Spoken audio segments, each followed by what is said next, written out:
Na-try na nasubukan nyo na rin bang ganitong pagkakaluto sa papaya? Kung hindi ka pa nakakatikim ng ganito, ay sign mo na nga to para magsibol ka na rin ng papaya dyan sa karoba nyo. Mm. Mm. So, ayan mga katrops, bali meron nga tayo ditong papaya at ginahit ko nga lang ito ng ganito kaliliit. At syempre dahil magigisa tayo, meron din tayo ditong bawang at sibuyas. Gagamit din tayo dito ng toyo, suka, magic sarap at paminta.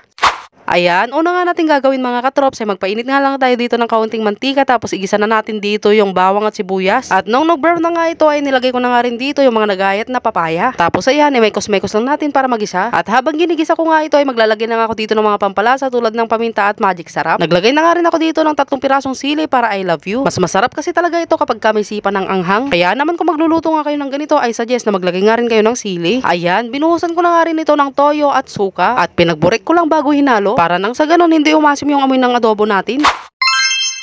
Ayan, pagkalipas nga ng mga ilang minutong pagluluto mga katrops, ayan, naluto na nga natin itong ating adobong papaya. Abay, tignan nyo naman yan mga katrops, oh. Pagka bango-bango, nakakatakam na yung amoy. Siguradong napakasarap nito sa kaning bahaw. Kaya naman kung ako sa inyo mga katrops, try nyo na nga rin magluto ng ganito dahil talaga namang siguradong magugustuhan nyo yung lasa. So, ayun mga katrops, ayan, tara. Tikman na natin itong ating nilutong adobong papaya. Spicy yan mga katrops, ha? Ayan, oh.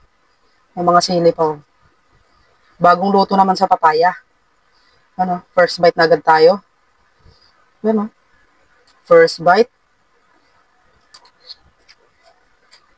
Mm. Mm.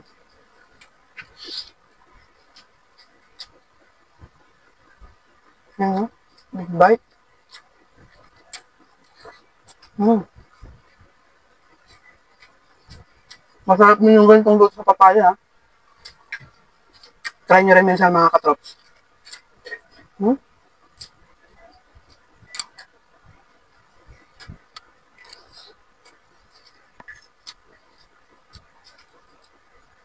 Yan, oh.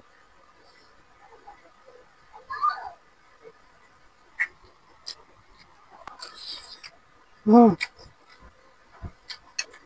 Sarap.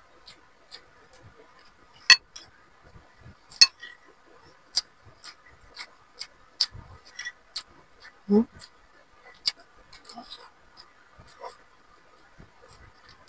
Nakatipid ka na. Nakatikim ka pa ng masarap na ulam. Hmm. Yan, oh.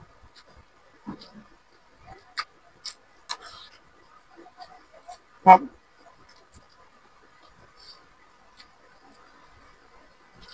So, paano ba yan mga katrops? Hanggang dito na lang itong aking vlog. Huwag nyo rin po palang kalimutang i-like and share itong aking video. Maraming salamat sa panonood. Bye-bye! Quality. The best yung lasa.